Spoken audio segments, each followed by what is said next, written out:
Another depressing budget hoves into view, another tax-raising budget, another budget that doesn't have the courage, the guts to cut public spending. And I think the level of pessimism amongst businesses, amongst savers, amongst those that have assets of any kind has not been lower in modern times. Nigel Farage has set the political stage ablaze once again. In a striking admission, the Reform UK leader said he's open to cutting the minimum wage for young workers, arguing it might simply be too high. And if that wasn't enough, he's also defending what many are calling a U-turn on his flagship tax promises from the 2024 election. So, what exactly did Farage say? Why does it matter? And what could it mean for Britain's young workers, businesses, and the political landscape? At a press conference in the City of London this week, Nigel Farage outlined what he called the most pro-entrepreneurship government Britain has seen in modern times. But the headlines didn't come from that.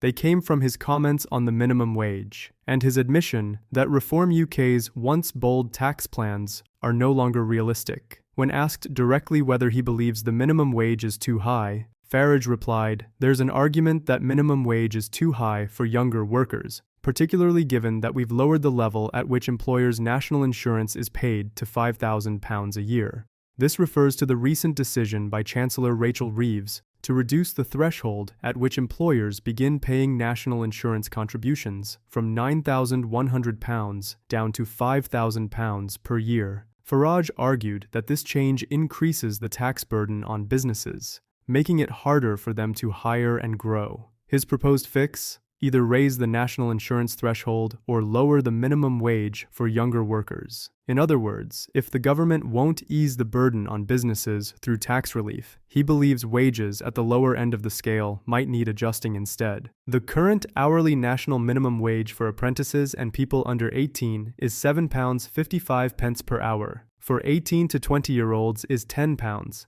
and for anyone aged 21 and over is £12.21. Farage's comments don't necessarily mean an immediate policy to slash wages, but they open the door to a significant debate about the balance between helping businesses stay afloat and ensuring fair pay for younger workers entering the job market. For many, it's a politically risky stance. The minimum wage is widely popular across age groups and parties, and any suggestion of reducing it, even for a subset of workers, tends to provoke strong backlash. The controversy doesn't end there. In the same press conference, Farage addressed mounting criticism that Reform UK has abandoned key economic promises from its 2024 General Election Manifesto, a document boldly titled "Our Contract with You." Among those original pledges were raising the income tax threshold to £20,000, lifting the higher rate threshold from £50,271 to £70,000, abolishing stamp duty for homes under £750,000, and removing inheritance tax for estates valued under £2 million. Those commitments were central to Reform's message of lower taxes and smaller government, the economic backbone of its appeal to working-class and entrepreneurial voters alike. But Farage now says those pledges were never guaranteed. In his own words, "We want to cut taxes, of course we do. But substantial tax cuts, given the dire state of debt and our finances, are not realistic at this current moment in time." He described the 2024 manifesto as a list of aspirations, not concrete commitments, and said Reform would instead make relatively modest changes, such as scrapping inheritance tax for family-run farms and businesses, and raising tax thresholds, though without specifying by how much. Pressed by journalists on whether this amounted to a U-turn, Farage didn't flinch. He said the shift was about being realistic about the state of the economy, and not about backtracking. To understand why these comments are stirring such a strong reaction, it's worth remembering where Reform UK stands in Britain's political ecosystem. The party has styled itself as the outsider, a challenger to both Labour and the Conservatives, appealing to voters frustrated by establishment politics, rising taxes, and the cost of living crisis. When Farage returned to frontline politics, he promised a movement that would shake up the Westminster order and give voice to the forgotten. But this week's announcements mark a noticeable shift, away from radical, sweeping pledges towards something more cautious, pragmatic, and, as some critics put it, mainstream. That's why political opponents have been quick to pounce.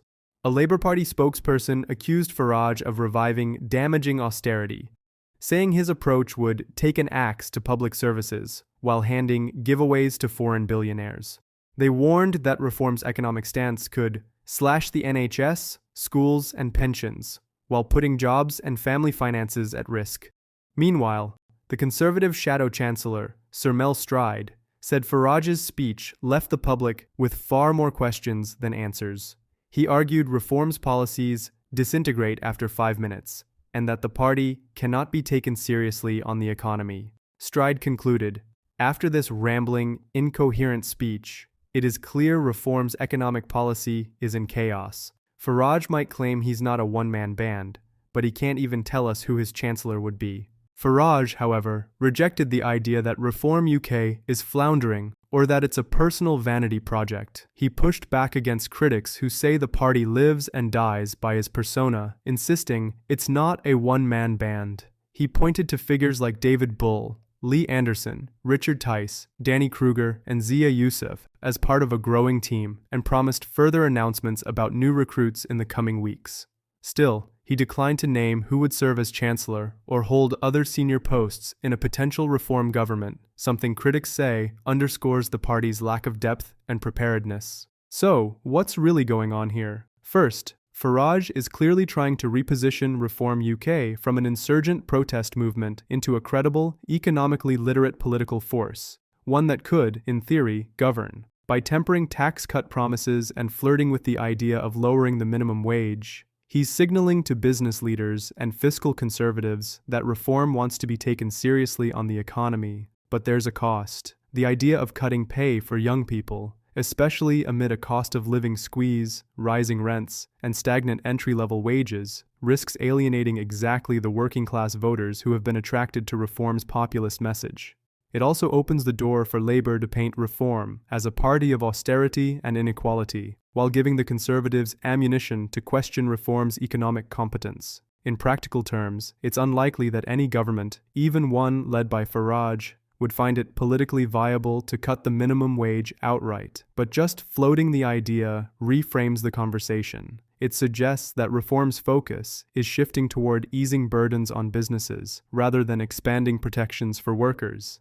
This could resonate with small business owners struggling with payroll costs, but it might also deepen the divide between reform's working-class base and its pro-business aspirations.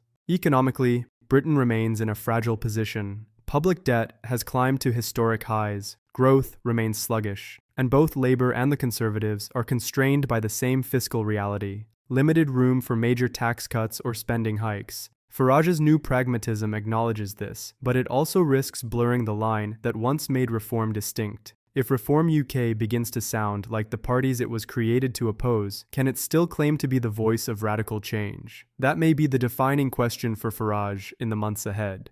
The reform leader has floated the idea that the minimum wage for young workers could be too high, suggesting cuts might be considered if taxes on businesses aren't eased. He's also walked back Reform UK's headline tax promises, calling them aspirations rather than firm commitments. And he's facing fierce criticism not just from Labour and the Conservatives, but from some within his own base, for softening reform's hard-edged, anti-establishment economic pitch. Whether this is a sign of maturity or a moment of retreat will depend on how voters respond. For now, one thing is clear: Nigel Farage is once again at the center of the political storm, shaping headlines, stirring debate, and challenging Britain to decide what kind of reform it really wants. What do you think? Is Farage being realistic about Britain's finances, or backtracking on the promises that got Reform UK this far?